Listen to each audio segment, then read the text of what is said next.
When we travel through the jungle and jump off high platforms, again and again, excessive impact will cause overload damage to our wheels. To allow our wheels to roll smoothly and safely, it is very important to adjust the rims regularly. In this video, let's have a deeper understanding of bikes and discuss the adjustment of rims. 1. When do you need to adjust the rim? Minor deformation problems can be solved by rim adjustment, such as the center of the rim and the wheel axle are not coplanar, or the wheel axle and the rim are not perpendicular to each other. If the deformation is visible and too large, you should replace the rim directly. It should be noted that rim adjustment is one of the most difficult processes in bike installation and adjustment. It requires the use of professional tools and a certain amount of patience. If your rims are expensive and you are not good at maintenance, you'd better not adjust the rim without professional instruction, otherwise the rim may be damaged. 2. The principle of rim adjustment. There are 4 important elements when adjusting rims: circular runout, end offset, symmetry and spoke tension. The longitudinal movement of the rim does not affect the end offset. The adjacent spoke nuts connecting the left and right hubs should be tightened or loosened by the same number of turns at the same time. The lateral movement does not affect the roundness. The number of tightening turns on adjacent spokes is the same as the number of loosening turns. For example, 1 turn tightening on the left spoke, 1 turn loosening on the adjacent right spoke, or 2 adjacent spokes on the right loosening together for 1 turn.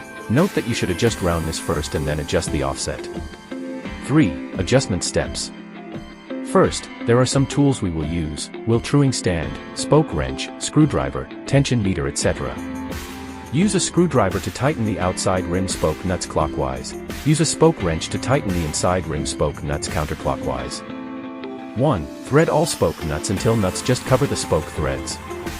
2. Starting from the valve. Screw all nuts into the same number of turns until the rim becomes hard and the spokes cannot be easily shaken by hand. You can screw in 2 or 3 turns at a time. 3.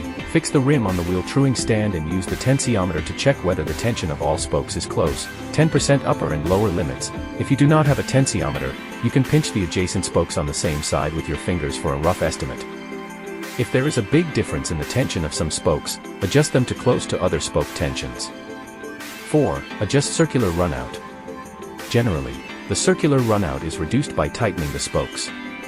During the continuous adjustment process, the rim will gradually be tightened. Use the wheel truing stand to find the highest bulge area of the rim. If the bulge is between 2 spokes, adjust the same number of turns on each spoke until the bulge almost disappears.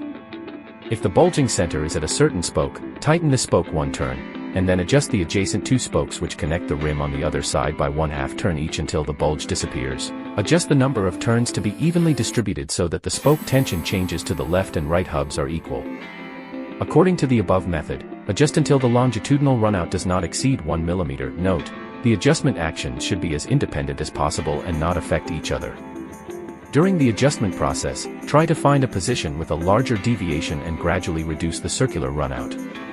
Do not expect to adjust the spokes to the most accurate roundness only at once.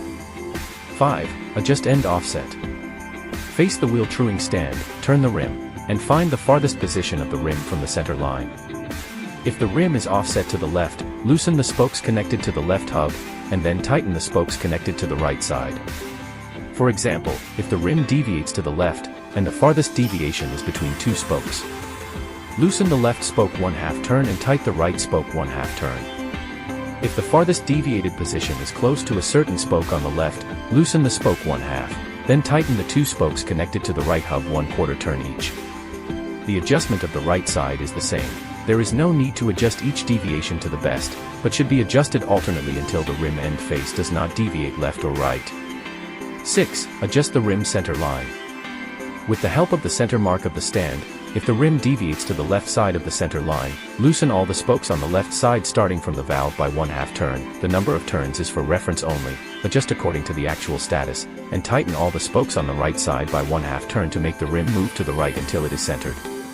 7. Spoke torsion release. While tightening the spoke nut, the twisting of the spoke generates enough reaction force to offset the friction, and the nut begins to move, but the spoke will remain twisted. Spoke twisting force can be released by the over and back action of the spoke wrench. For example, if you want to tighten a spoke exactly 1/4 turn, you should note the position when turning 1/4 turn, then turn it a little more, and then return to that position. 8. Check and micro-adjusting. Recheck the rim circular runout and end offset and make final fine adjustments. Thanks for watching. Don't hesitate to leave a message if you have anything to share. We are looking forward to your idea and story.